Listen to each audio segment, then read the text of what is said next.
Garments সেক্টরে আছে, textile সেক্টরে আছে, ফিডমিল আছে, অটোমোবাইল ও রাইস মিল এবং জুট মিল।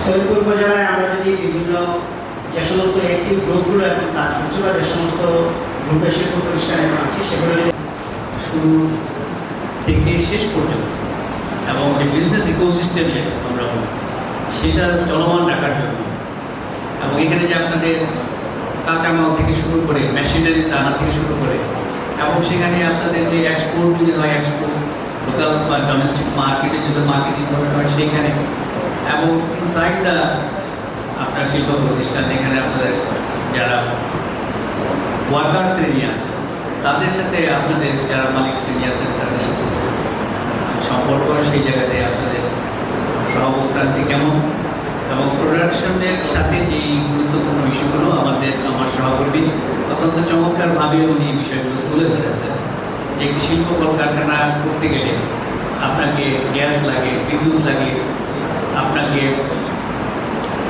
অবকাঠামোর মধ্যে রাস্তাঘাট আমাকে ঠিক করার দরকার আছে, আপনার এক্সপোর্ট করতে গেলে পোর্টের ফ্যাসিলিটিস আছে, যে কানেক্টিভিটি এই জায়গাতে আছে। এই দুটো বিষয়টা আসলে আমরা আজকে বিবেচনায় আমরা কিন্তু অনেক হিসাব করতেছি, অনেক ভোগ করতেছি, অনেক সার্ভিস পাই না। তারপরে এই যে রিনিউ করা লাইসেন্স, যে কোনো লাইসেন্স রিনিউ করতে আমাদের যে হিসাব করতে হয়, পরিবেশ বলেন, কলকারখানা বলেন, আপনার ফায়ার ব্রিগেড বলেন, আরও যে ডিপার্টমেন্ট আছে, যে অর্ডারগুলো করতে হয়। আর মাঝখানে আপনি জানেন বিগত সরকার আমলে আমাদের এখানে শিল্প প্রতিষ্ঠানের উপরে যেভাবে জুলুম হয়েছে, ফ্যাটের অত্যাচার হয়েছে, অনেক শিল্প প্রতিষ্ঠান মানে দেউলিয়ার মতো অবস্থা হয়ে গেছে, জবরদস্তি করে ভুলের তো চেষ্টা। আর আমাদের এই ছোট এলাকায় কিন্তু ওই ফ্যাট সম্পর্কে এত কিছু কেউ জানে না, ভুল তো হয়। হয়তো যারা মাননীয় বিশ্বনাথ স্যার আছেন, উনি অ্যাকচুয়ালি ইঞ্জিনিয়ার ছিলেন, উনি কিন্তু যথেষ্ট আমাকে হেল্প করছিলেন, আমি গেছিলাম ওনার কাছে। তো আমরা এই যে প্রবলেম করলাম, তারপরে আমরা যে ছোট উদ্যোক্তা, আমরা স্থানীয় উদ্যোক্তা, আসলে দেখেন এক সময় আপনার ইস্ট ইন্ডিয়া কোম্পানি আমাদের দেশে আসছিল, তারা কিন্তু ব্যবসা করে লুটিয়ে চলে গেছে। আজকে একই অবস্থা, বিদেশিরা আসতেছে, কিন্তু আমাদের স্থানীয় উদ্যোক্তাদের কিন্তু সেই সুযোগ সুবিধা দেওয়া হয় না। তারা চায় কি আপনাকে হাই-ফাই অফিস করতে হবে, হাই-ফাই কলকারখানা রাখতে হবে, এটা রাখতে হবে, যেটা আসলে আমাদের কাছে পুঁজি তো হলো 10 টাকা, আমি 100 টাকা খরচ করবো কি হবে? এই জিনিসটাকে আপনাদের দেখতে হবে। আপনার সব জায়গায় এক সমান তুলনা করলে এই ইন্ডাস্ট্রি কিন্তু এখানে উদ্যোক্তা তৈরি করতে পারবে। তো আপনাদের আমি আশা করবো যে এই যে রিনিউ করতে যায় কিন্তু আমরা অনেক হেরেস হচ্ছি। এখন কলকারখানায় গেলে বলে যে আপনাকে পরিবেশ কিন্তু করে নিয়ে আসেন, পরিবেশ বলে আপনি কলকারখানা করে নিয়ে আসেন, সমদপ্তর বলে আপনি ওটা নিয়ে আসেন, কোনটা আগে কোনটা পরে করবো এটা কিন্তু আমরা বুঝতেছি না। তো এই বাস্তব জিনিসটা যেটা আমরা অনেক মঞ্চে অনেক জায়গায় শুনছি, অনেক সার্ভিসে অনেকদিন থেকে শুনতেছি, কিন্তু এটা বাস্তবটা কিন্তু নেই। তো আমি আজকে আশা করবো যে আপনারা এই বাস্তবটা যাতে আমরা সার্ভিসটা পাই। ধন্যবাদ। আপনারা আমাদেরকে সমন্বয় করেন আমরা চাই, কিন্তু রেগুলেট যেটা আছে, যেটা রাজুদা বলছিল যে আপনার ব্যাংকিং সেক্টর, আর্থিক প্রতিষ্ঠান, ভ্যাট, ট্যাক্স, এনবিআর যদি বলি, এখনো পর্যন্ত এনবিআর আছে, তারা যদি বলি যে আমাদের সাথে যারা রেগুলার হিসেবে কাজ করে, কলকারখানা অধিদপ্তর, পরিবেশ অধিদপ্তর, বিনিয়োগ যদি একটা দেশের উন্নয়নের একটা প্রথম শর্ত হয়ে থাকে, একটা মেশিন আনবো, যখন ডিউটি আমি ফ্যাসিলিটি নেব, আমাকে বিনিয়োগ করে একটা লাইসেন্স দিতে হবে। নাহলে আমাকে যদি 100% 10 লাখ দিতে হয়, বিনিয়োগ করে লাইসেন্স হইলে কিন্তু না, এটা মহা অপরাধ হয়ে গেছে। এটা প্র্যাকটিক্যাল মানে এমনভাবে ভাষা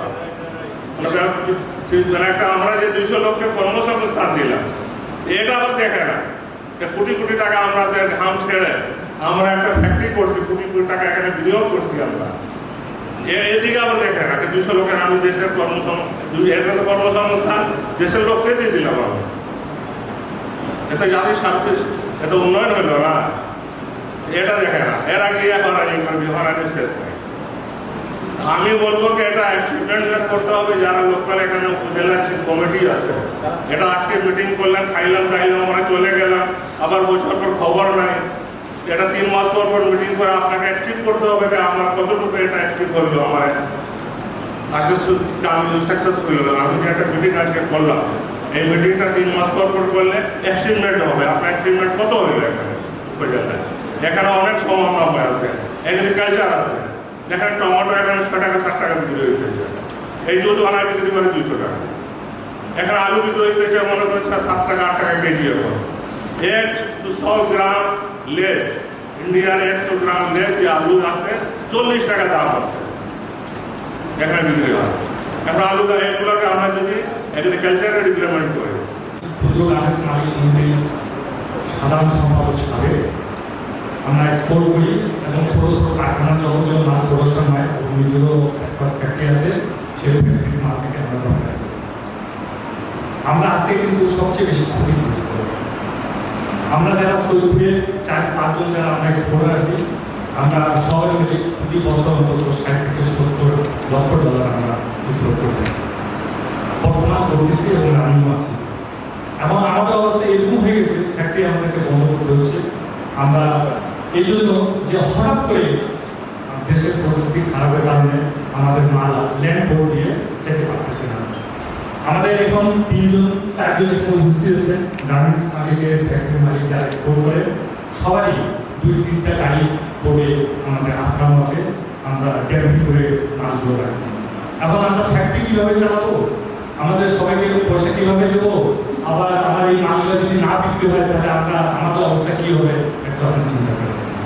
আমি অবশ্য কিলোমিটার নিয়ে পাবো, কিন্তু আমার agrochemical limited, Udayan agrochemical limited এবং যমুনা সিড কেয়ার এবং ঢাকাতেও আমার ইন্ডাস্ট্রি আছে একটা। তো আমার হলো এগ্রিকালচার প্রোডাক্ট, সার, বীজ, অর্গানিক ফার্টিলাইজার, এনপিকেস। এখানে ইতিহাস ভাই যে কথাটা বললো আর রাজুবাবু যে কথা বললো, আপনারা তো এখানে তারা বসে আছেন, কারো ইন্ডাস্ট্রি নাই। এই জন্য আপনারা আমাদের ব্যথাটা বোঝেন। যারা ইন্ডাস্ট্রি করে, আমি 81 সাল থেকে ইন্ডাস্ট্রির সঙ্গে জড়িত আছি, রাজুবাবু বহুদিন থেকে আছে একসঙ্গে। তো আমরা জানি ব্যাপারগুলো কি, ছোট ছোট ব্যাগ এসে আমাদেরকে যে ডিস্টার্বটা করে। যখন আমি এমপি ছিলাম আলতা, তখন আমার ম্যানেজারদেরকে ডিস্টার্ব করছে। তো আর আমার 2টা অটোমেটিক ভাটা আছে। আগে ফার্টিলাইজারের কথাগুলো পরে বলতেছি। ভাটার ব্যাপারে যখন আমি এমপি ছিলাম তখনও আপনার পরিবেশ লাইসেন্স পাওয়া যায়নি। মন্ত্রী অর্ডার দেওয়ার পরও আমার ম্যানেজার গেছিল 18 লক্ষ টাকা বসছে। This is fact, real fact. আপনারা বসে বসে আছেন, কলমের কাজে সব আছেন। আমি নিজের এভরিথিং জানি বাংলাদেশের ইন্ডাস্ট্রি। আমি বিদেশেও ট্রেনিং দিয়ে আসছি। এখানে দুটি সাইড থেকে আমি দুই একটি কথা বলবো। ইতিমধ্যে রাজুদা বলেছেন, রাজুদাও আমাদের ইন্ডিয়ানের মালিক সমিতির সদস্য। উনিও ইতিমধ্যে উনি বিদেশে অনেক মাল রপ্তানি করেন। সৈয়দপুর বা নীলফামারী জেলা থেকে ওনার ফ্যাক্টরি থেকেই বিভিন্ন তৈজসপত্র বিদেশে রপ্তানি হয়। যে হ্যারাসমেন্টটা আসলে ওনাদেরকে, যে হ্যারাসমেন্টের মধ্যে থাকতে হয় বিভিন্ন ডিপার্টমেন্ট থেকে, এই বিষয়গুলোর ব্যাপারে আমাদের বিনিয়োগ উন্নয়ন বোর্ড কতটুকু আমাদের সহযোগিতা করতে পারবে। আমরা এখানে যেভাবে শুনলাম বা আপনারা প্রেজেন্টেশনে যে কথাটি বললেন যে ওয়ান স্টপ সার্ভিস, আপনাদের এখানে যদি আমরা অ্যাপ্লিকেশন করি তাহলে সব কিছু পাওয়া যাবে। কিন্তু গত ফেসিস সরকারের সময় সৈয়দপুরের ইন্ডাস্ট্রি বা সৈয়দপুরের ক্ষুদ্র শিল্প উপরে যে অত্যাচার হয়েছে, সৈয়দপুর আপনারা জানেন হয়তো, এখানে লিস্টে দেখলাম না, সৈয়দপুর কিন্তু লাইট ইঞ্জিনিয়ারিং সেক্টরে একটি বড় হাব। বগুড়ার পর এই অঞ্চলে সৈয়দপুরকে বড় হাব হিসেবে লাইট ইঞ্জিনিয়ারিং সেক্টরে ধরা হয়। প্রায় 5 শতাধিক লাইট ইঞ্জিনিয়ারিং সেক্টরে বিভিন্ন ছোট বড় ক্ষুদ্র মাঝারি শিল্প রয়েছে, যেখানে মানুষ ক্লেম মেশিন দিয়ে বিভিন্ন ধরনের মেশিন, কৃষিজাত কৃষি উৎপাদন। তার পাশাপাশি বিলের কাছে ছোট্ট দুটি অনুরোধ আছে। তার মধ্যে 2018 সালে আমি যখন চেম্বার অফ কমার্সে ভাইস প্রেসিডেন্ট ছিলাম, তখন আইসিডি হওয়ার কথা ছিল, যেটা এক্সপোর্টকে ত্বরান্বিত করবে এই উত্তর অঞ্চল তথা নীলফামারীর পাশে। তো আইসিডি এখন আমরা কোনো আলোর মুখ এখন পর্যন্ত আমরা দেখতে পারিনি।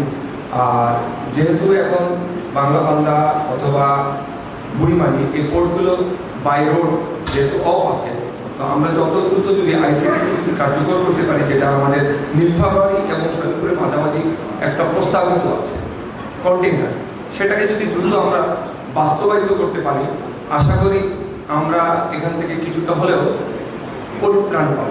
দ্বিতীয়ত আমি আরেকটি জিনিস আপনাদের কাছে যোগ করতে চাচ্ছি।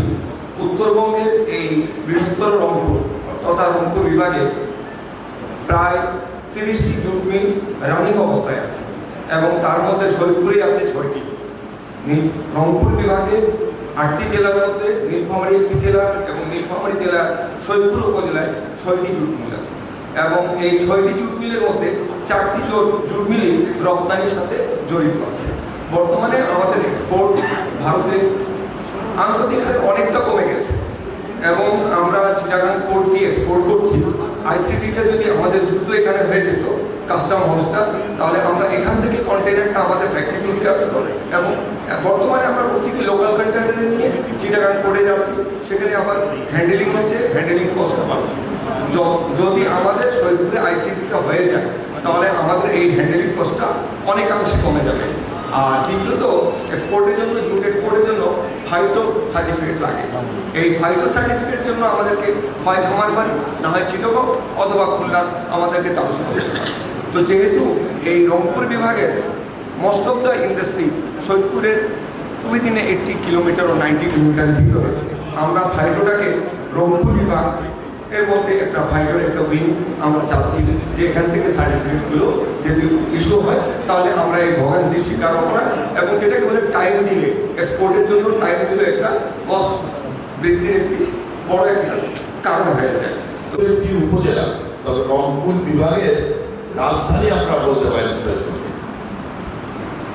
এই সৈয়দপুর কিন্তু আপনার পাকিস্তান আমলে সৈয়দপুর ছিল সিটির মর্যাদা সম্পন্ন একটি শহর। দেশ স্বাধীনের পরে মানুষ উন্নয়নের দিকে যায়, দেশ স্বাধীনের পরে আমরা সৈয়দপুর পিছিয়ে গেছি। বাংলাদেশের বৃহৎ রেল কারখানাটি হল সৈয়দপুর। পাকিস্তান আমলে 10,500 লোক সেখানে কর্মরত। সেই সময় লোক ছিল 7.5 কোটি, এখন লোক সংখ্যা 18 কোটি। সৈয়দপুর রেলওয়ে কারখানায় লোক সংখ্যা 900, 650। তাহলে স্থানীয় বিনিয়োগের যে চিন্তা নিয়ে আপনারা এসেছেন, আমি মনে করি জাতীয় বিনিয়োগ করে সৈয়দপুর রেলওয়ে কারখানাকে যদি স্বয়ংসম্পূর্ণ করা যায়, তাহলে এই এলাকার কর্মসংস্থান অনেক বেশি বৃদ্ধি হবে। এটি আপনাদের বিবেচনার জন্য আমি আহ্বান জানাবো। একজন রাজনৈতিক কর্মী হিসাবে এবং সাবেক জনপ্রতিনিধি হিসাবে দীর্ঘদিন সৈয়দপুরের মতো একটি জায়গায় একটি কর্মশালা করার জন্য সৈয়দপুরবাসীর পক্ষ থেকে আপনাদেরকে আন্তরিক অভিনন্দন এবং ধন্যবাদ। সম্মানিত উপস্থিতি, বিনিয়োগ board BIDA, Bangladesh investment development authority, ডেভেলপমেন্টকে আপনারা বিনিয়োগকে উন্নয়নের দিকে নিয়ে যাবেন। এই চিন্তাটা সৈয়দপুরের জন্য একটি পারফেক্ট জায়গা। যদি আদর্শ কোনো জায়গা মনে করেন বিনিয়োগের জন্য, তাহলে সৈয়দপুর হলো সারা বাংলাদেশের মধ্যে একটি আপনার আইডল তাকে বলা হয়। আজকে ক্ষুদ্র কুটির শিল্পের কথা বাপু বলেছেন, এখানে আমাদের রাজু প্রধান বলেছেন, নুরু বলেছেন। এখানে ক্ষুদ্র কুটির শিল্পতে সৈয়দপুর এত বেশি অগ্রগামী। পাঞ্জাব থেকে যদি কোনো মেশিন আনা হয়, ভারতের পাঞ্জাব থেকে, ভারতের গুজরাট থেকে যদি কোনো ইন্ডাস্ট্রি আনা হয়, মালয়েশিয়া থেকে যদি কোনো মেশিন আনা হয়, আর সৈয়দপুরের আমার ভাইকে যদি দেখানো হয়, অবিকল সেই জিনিস তৈরি করে দেবে। নকল কিন্তু বলবো না, এটা হলো অবিকল। এমন একটি ক্ষুদ্র শিল্পের একটি জায়গা, ক্ষুদ্র শিল্পের এমন একটি হাব হলো সৈয়দপুর। আজকে যদি মিরপুরে বেনারসি পল্লী যদি হতে পারে, সিরাজগঞ্জকে কেন্দ্র করে যদি আপনার তাঁতপল্লী হতে পারে, সৈয়দপুরকে কেন্দ্র করে এখানে কেন ক্ষুদ্র কুটির শিল্পের পল্লী হতে পারে না? আমার বোনেরা বসে আছে এখানে। আমার বোনেরা হস্তশিল্প যেটা উৎপাদন করেন এই আপনার বস্তি এলাকার মেয়েরা, এটা বিদেশে রপ্তানি হয়। প্যারিসের শোরুমে, নিউ ইয়র্কের শোরুমে আমার বোনদের তৈরি জিনিস বিক্রি হয়। আমরা কি সেদিকে সরকারের দিক থেকে কোনো বিনিয়োগ করতে পারছি? পারছি না। আজকে আপনার বড় বড় ইন্ডাস্ট্রির দিকে বিনিয়োগের দিকে আপনাদের আকর্ষণ। এসি হল থাকতে হবে, এসি রুম থাকতে হবে, এসি কনফারেন্স রুম থাকতে হবে, সেখানে সরকারের বিনিয়োগ যাবে। আমার ক্ষুদ্র শিল্প যারা পরিশ্রম করে আজকে এই পর্যায়ে এসেছে তাদের দিকে বিনিয়োগের খরচ চাই।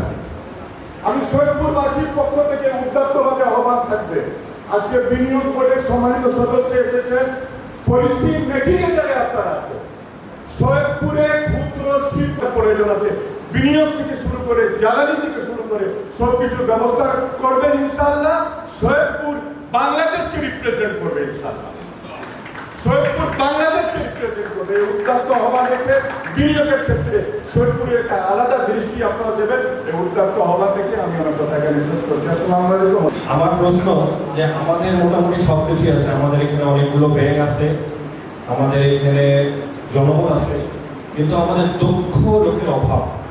আমরা চাই আমাদের বিডায় লাইসেন্সকৃত 6টি প্রতিষ্ঠান, আমাদের এই বিডার মাধ্যমে আমরা যদি এখানে দক্ষ লোক যদি ট্রেনিং করাইতে পারি, এটা আমাদের জন্য খুব উপকারী হবে।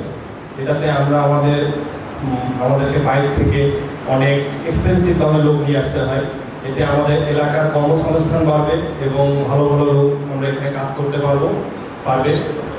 এই জন্য আপনাদের কাছে বিশেষভাবে আবেদন যে আমাদের এখানে দক্ষ ইলেকট্রিক্যাল ইঞ্জিনিয়ারিং সিস্টেমে যদি দক্ষ ট্রেনিং সিস্টেম যদি এখানে করা হয়, এটা আমার বিশেষভাবে আহ্বান। ধন্যবাদ সবাইকে। আসসালামু আলাইকুম।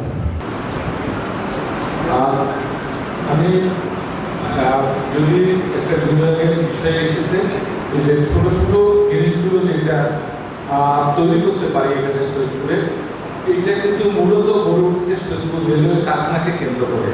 তারা ওখানে দক্ষ লোক হওয়ার পর অবসর নিয়ে এই ছোট ছোট কারখানা আবার তৈরি করেছে।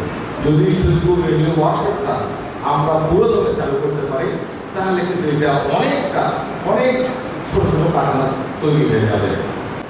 সেখানে ঘরে লাগুন, কোনো অসুবিধা নেই।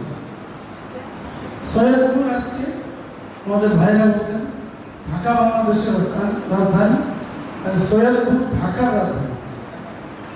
এইখানে সব কিছুই করা সম্ভব যদি আমরা সবাই 5ই আগস্টের এই জুলাই বিপ্লবের পর ফেস্টিভাল আমাদেরকে 17 বছর যেভাবে আসছে পৃষ্ঠে আমাদেরকে শেষ করে দিচ্ছে, সকল সম্ভাবনা আমাদের সৈয়দপুরে একেবারে দাফন করে দিয়েছে। সেই সম্ভাবনা নতুন দ্বার উন্মোচিত হয়েছে, তারই একটি মানফলক আজকের এই কর্মশালা। আজকের এই সৈয়দপুরকে গোটা দেশের প্রায় 600 উপজেলার মধ্যে সৈয়দপুরকে বেছে নিয়েছে বিডা, এবং আজকে কর্মশালা হচ্ছে বিডাকে আমরা আমাদের ধন্যবাদ জানাচ্ছি সৈয়দপুরকে এগিয়ে নেওয়ার জন্য। প্রিয় ভাই, আমরা যারা সৈয়দপুরকে ভালোবাসি, সৈয়দপুরকে কিভাবে আমরা উন্নয়ন করব, শিল্প উদ্যোক্তা হয়ে মানুষের কর্মসংস্থান করব, এইসব ভাবনা আমাদের মাথায়। তো আজকে ব্যবসা সম্পর্কিত আমাদের ব্যবসায়ী ভাইরা অনেক বিষয়ে কথা বলি, এগুলো আমরা শুনলাম মনোযোগ দিয়ে। আমাদের যারা পরিস্থিতি যারা রয়েছে সংশ্লিষ্ট কর্তৃপক্ষ তারা শুনেছেন, আশা করি এগুলো সমাধান করবেন। তো এর সাথে আরেকটি বিষয় রয়েছে যেগুলো আইন শৃঙ্খলা পরিস্থিতি, মডার্ন পরিস্থিতির কনসেপ্টে বলা হয় যে security development and development is security. তো আপনারা এখানে যারা বক্তব্য রেখেছেন, তো আমাদের as a law enforcing agency member হিসেবে আমাদের প্রাপ্তির বিষয়টি কেউ বলেন না যে এখানে আইন শৃঙ্খলা পরিস্থিতি খারাপ হয়েছে। তো এটা আমাদের প্রাপ্তি। আমরা আশা করি যে আমাদের আইন শৃঙ্খলা পরিস্থিতি সুষ্ঠুভাবে রাখবো, কারণ আইন শৃঙ্খলা পরিস্থিতি মহাপরিচালক মহোদয় উপস্থাপন করেছেন। তিনি আমাদের এই বিভাগের সম্ভাবনাগুলো কী এবং আমাদের বিনিয়োগের ক্ষেত্রে চ্যালেঞ্জগুলো কী সেগুলো যেমন বলেছেন, তেমনিভাবে আমাদের এই বিনিয়োগ উন্নয়ন কর্তৃপক্ষ কর্তৃক আমাদের আপনারা যারা বিনিয়োগ করেন হ্যাসেল মুক্তভাবে কীভাবে সে বিনিয়োগটা করতে পারে তার জন্য ওনারা একটি সফটওয়্যার ডেভেলপ করেছেন, ওয়ান স্টপ সার্ভিস সফটওয়্যার, সেই সফটওয়্যার সম্পর্কে বলেছেন। খুব চমৎকার করে প্রেজেন্টেশনটা দিয়েছেন, আমরা এখানে যারা আছি সবাই বুঝতে পেরেছি। এই জন্য আমি বিনিয়োগ উন্নয়ন কর্তৃপক্ষকে আবার ধন্যবাদ জানাই। প্রথমেই বলি যে চ্যালেঞ্জের কথা আপনারা বলেছেন, আসলে আমার কাছে মনে হচ্ছিল যে মায়ের কাছে মাসির বাড়ির গল্প। ওখানে কয়েকটা স্লাইডে কয়েকটা চ্যালেঞ্জের কথা ছিল, দক্ষ শ্রমিকের অভাব, গ্যাস বিদ্যুতের অভাব, কিন্তু দেখলাম যে আপনাদের ভিতর থেকে যে চ্যালেঞ্জগুলো আসছে এগুলো হলো বাস্তবিক। অনেকেই বলেছেন, আমার কাছে মনে পড়ে আমি বলতে চাই বিশেষ করে আমাদের সাবেক সংসদ সদস্য মহোদয়, উনি যেহেতু সংসদ সদস্য ছিলেন ফলে ওনার দেশের উচ্চ পর্যায়ে এই বিচরণ ছিল, ফলে উনি বলেছেন বলে আমাদের যে চ্যালেঞ্জগুলো বা আমি যেটা ধারণা করছিলাম আপনাদের সাথে আজকের এই আলোচনায় কিন্তু আমাদের সেই উইন্ডোগুলো খুলে গেছে, আমাদের চোখ খুলে গেছে, আসলে অনেক কিছু জানতাম না। আজ আমি মনে করি যে আজকের এই আলোচনায় এসে, আজকের এই ওয়ার্কশপে এসে আমি বিশেষ করে সমৃদ্ধ হয়েছি যে আমাদের ব্যবসায়ী সমাজ কী ধরনের সমস্যার মধ্যে আছে।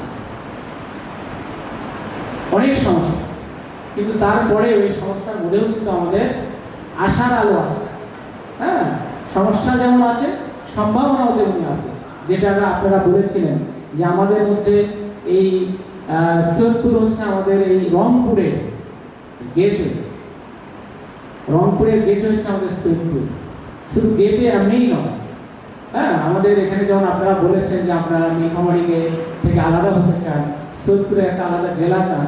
আসলে সৈয়দপুর তো আমাদের যেটা রংপুরের মধ্যে একটা শিল্প নগরী। শুধু রংপুরের মধ্যে নয়, আমাদের উপস্থাপক যেটা বলছিলেন যে ফরেন ডাইরেক্ট ইনভেস্টমেন্টের ক্ষেত্রে তারা সারা বাংলাদেশের 2টা উপজেলাকে সিলেক্ট করেছে, তার মধ্যে একটি ভালুকা আর একটি হচ্ছে আমাদের রংপুরের নীলফামারী। আমরা সবাই যারা আমরা রংপুর বিভাগের অধিবাসী, আমরা কিন্তু সবাই আসলে নীলফামারী এই সৈয়দপুরকে নিয়ে গর্ব করি, আমরা গর্বিত।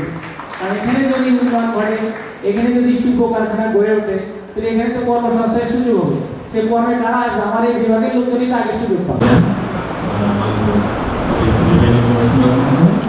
আমাদের মধ্যে অতিথি হিসেবে রয়েছেন আমাদের বিএনপি সভাপতি, আমাদের উপজেলা সভাপতি এবং বিডিআর মহাপরিচালক সহ আজকে জানার জন্য আয়োজন আমাদের সম্মানিত বিনিয়োগকারী বৃন্দ, সবাইকে সালাম জানাচ্ছি।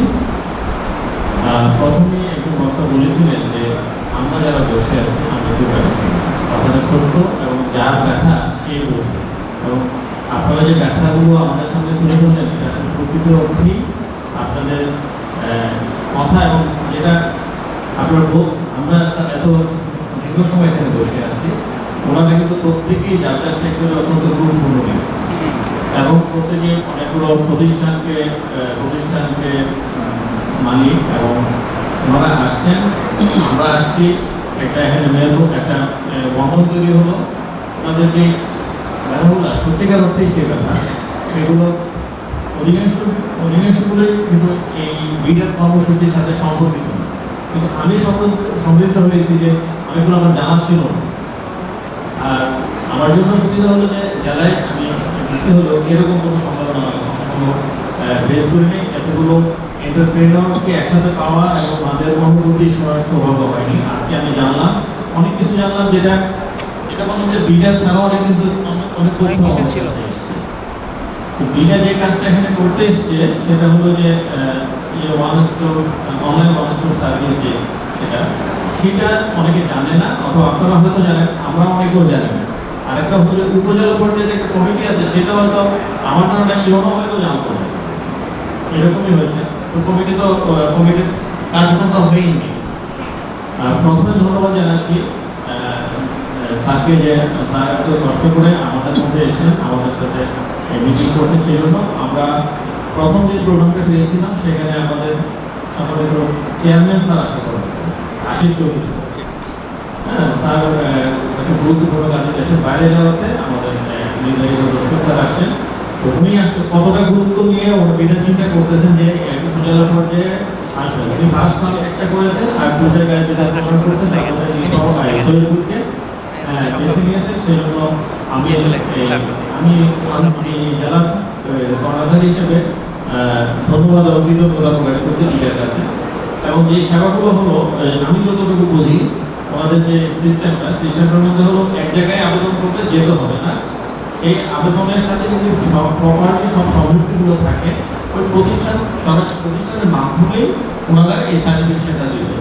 এখানে আমি হয়তো আপনাদের কারো কথা শুনলাম যে এখানে কোনো হ্যারাসমেন্ট থাকে, যদি থাকে সেটা হলো আমাদের প্রপার্টি যদি পেপারগুলো সাবমিট থাকে, সম্পৃক্তিগুলো থাকে, তাহলে তো দুইটা এটা নিশ্চয়ই স্যার আপনারা দেখতে পারেন, তাই না স্যার? কেন আগে আছে সেটা নিশ্চয়ই আর হবে না আপনাদের। আমরা 5ই আগস্টের পরে যে পরিস্থিতি, আমরা চাই সব ধরনের দুর্নীতিমুক্ত সামনে একটা সুন্দর সমাজ ব্যবস্থা গড়ে তুলতে। আর আপনারা যারা আসছেন আপনারা হচ্ছেন সবচেয়ে সাহসী মানুষ এদেশে, কারণ যারা বিনিয়োগ করে এন্টারপ্রেনিয়র তাদের চেয়ে সাহসী মানুষ আর কেউ না। আমরা যারা এখানে বসে আছি আমরা কিন্তু সাহসী না, তাহলে সরকারি কর্মচারী হিসেবে আমরা কর্মচারী হিসেবে আছি। সরকার মানে মাস শেষে একটা নির্ধারিত বেনিফিট পাবো অথবা সম্মানী পাবো, এটা দিয়ে আমরা আমাদের জীবন যাপন করি।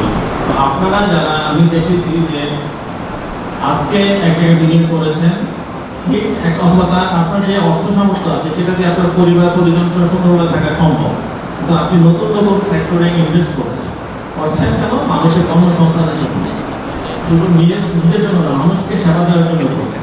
এইটা কিন্তু সবাই পারে না, সেই সাহস নিয়ে সবাই কিন্তু এগিয়ে আসতে পারে। এই জন্য আপনাদেরকে আমি কৃতজ্ঞতা জানাচ্ছি। আর স্যারের প্রতি স্যার আপনার প্রতি একটা বিষয় হলো যে আমাদের কিন্তু অনেকগুলো ইনস্টিটিউট বেজা তারপর এই বিভিন্ন প্রতিষ্ঠান কিন্তু ফরেন ইনভেস্টমেন্টকে নিয়ে আসার জন্য কাজ করে।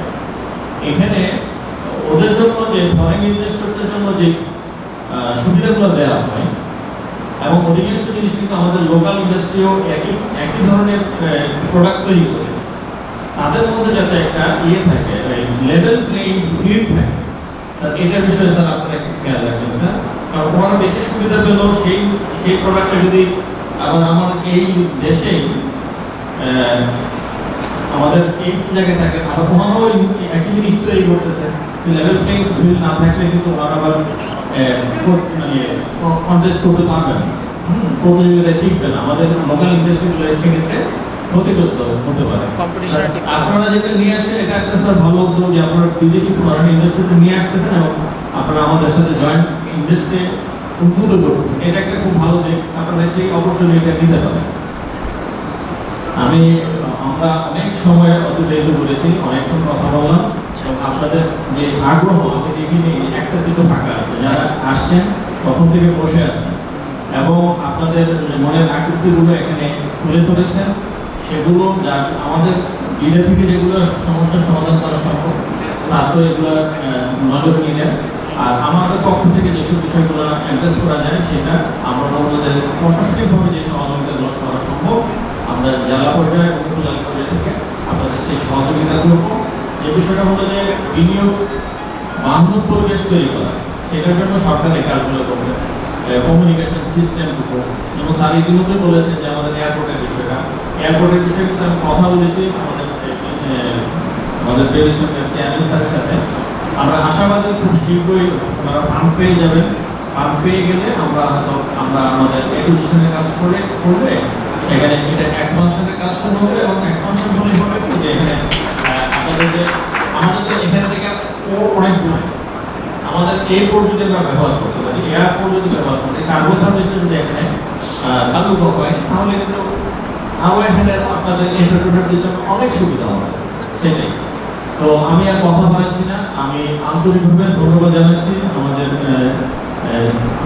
নির্বাহী সদস্য আজিজ স্যারকে, আমাদের বিভাগীয় কমিশনার প্রতিনিধি হিসেবে আমাদের অতিরিক্ত বিভাগীয় কমিশনার স্যার আসছেন, আমাদের বিডার অন্যান্য সদস্যবৃন্দ আসছেন, আর আমাদের রাজনৈতিক নেতৃবৃন্দ এসপির প্রতিনিধি সহ আপনাদের সবাইকে আন্তরিকভাবে ধন্যবাদ জানিয়ে আমি আমার বক্তব্য এখানে শেষ করছি। সবাই ভালো থাকবেন, আল্লাহ হাফেজ।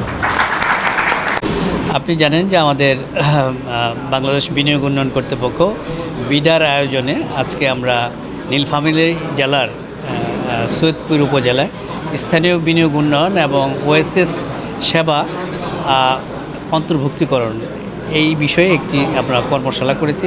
আমাদের উদ্দেশ্য ছিল যে সৈয়দপুরে যে সমস্ত শিল্প প্রতিষ্ঠান যারা বিনিয়োগকারী আছেন তাদের সাথে একটি মত বিনিময় করা, আমাদের স্থানীয় বিনিয়োগের এখানে কী সম্ভাবনা আছে, কী রিসোর্স আছে, এইটা নিয়ে আমাদেরকে জানা এবং তাদেরকে বিনিয়োগ আমাদের উন্নয়ন কর্তৃপক্ষ থেকে তাদেরকে সেবা দেওয়া এবং এই বিনিয়োগ সহজীকরণের জন্য তাদের কী কী সাপোর্ট দরকার, তারা স্থানীয়ভাবে কী ধরনের চ্যালেঞ্জ তারা ফেস করছে, এই বিষয়গুলো তাদের কাছ থেকে জানা এবং এটা জেনে আমরা তাদেরকে কী ধরনের সহযোগিতা দেওয়া যায় সেটা নিয়ে আজকে আমরা তাদের সাথে মত বিনিময় করেছি। আরেকটা হচ্ছে যে আমরা এখন বিডা থেকে যে আমাদের বিডা ওএসএস মানে এটা হচ্ছে দেশের লার্জেস্ট ইন্টার অপারেবল প্ল্যাটফর্ম, যার মাধ্যমে আমরা প্রায় 124টির মতো সেবা দিয়ে থাকি। বিডার 23টি সেবা, এই পুরো সেবাটাই আমরা ওএসএসের মাধ্যমে দিই। বিনিয়োগকারী একটি সিঙ্গেল অ্যাপ্লিকেশনের মাধ্যমে এখান থেকে তার সেবা পেতে পারে এবং আপনার ট্রেড লাইসেন্স থেকে শুরু করে ই-টিন যেটা এনবিআর, তারপর ব্যাংক অ্যাকাউন্ট ওপেন, RJC থেকে তার নামের ছাড়পত্র, তার কোম্পানি নিবন্ধন, CCE&I থেকে তার যে আপনার IRCর সুপারিশ, এই সেবাগুলো ওএসএসের মাধ্যমে দেওয়া যায়। আমরা চাচ্ছি যে স্থানীয় বিনিয়োগকারী যারা তারা যাতে আমাদের এই ওএসএস প্ল্যাটফর্মটা সম্পর্কে অবগত হন এবং আমাদের এখানে রংপুর বিভাগীয় কার্যালয় আছে, এখানেও তারা যে কোনো সার্ভিস যদি তারা পেতে চায় সেখান থেকে তারা সেটা পেতে পারে। স্থানীয় বিনিয়োগকারীদেরকে আমরা আগে আইডেন্টিফাই করছি আমাদের এই অঞ্চলে কী ধরনের রিসোর্স আছে। আপনি জানেন যে আমাদের আজকে মত বিনিময় সভায় উল্লেখ করেছি যে এই নীলফামারী এবং সৈয়দপুর এলাকাতে আমাদের এগ্রো কী ধরনের প্রোডাক্ট এখানে আছে, যেটা হয়তো আমাদের কৃষকরা উৎপাদন করছে, এখানে তারা যথাযথভাবে সেটার মূল্য পাচ্ছে না, কিন্তু এই প্রোডাক্টটাকে যদি আমরা একটু এগ্রো প্রসেসিং প্ল্যান্ট বা এখানে ভ্যালু এডিশন করতে পারি তাহলে হয়তো এটার ভ্যালু অনেক বাড়বে, তাদের জন্য উপযুক্ত তারা মূল্য পান। এই যে একটা প্ল্যান্ট সেট আপের জন্য তারা যদি কোনো বিদেশি বিনিয়োগকারীর কোনো সাপোর্ট চান, তারা যদি কোনো প্ল্যান্ট এবং তাদের সাথে যদি যৌথ বিনিয়োগে আসতে চান, সেই জায়গাগুলোতে আমরা টাই আপ করার জন্য আমরা তাদেরকে সহযোগিতা করব। এটা এগ্রো বেসড ইন্ডাস্ট্রিজের ক্ষেত্রে এবং আরও কিছু ছোটো ক্ষুদ্র যেটা আছে, এটা হয়তো আমাদের অন্য যে সমস্ত সরকারের প্রতিষ্ঠান আছে যারা ক্ষুদ্র শিল্প নিয়ে কাজ করেন, এখানে SME আছে, এখানে বিসিক আছে, যারা তাদেরকে এই জায়গাগুলোতে আমরা মনে করি যাদের যে কম্প্রিহেন্সিভ আমাদের কাছে একটা যদি তাদের প্রস্তাবনা আসে যে সৈয়দপুরে কী কী ধরনের শিল্প আছে এবং কী কী ধরনের চ্যালেঞ্জ তারা ফেস করে, সেগুলো যদি আমাদেরকে জানানো হয়, বিডা থেকে আমরা এই সংশ্লিষ্ট প্রতিষ্ঠানগুলোকে আমরা অবহিত করব যাতে করে তাদেরকে প্রপারলি তারা অ্যাড্রেস করতে পারে।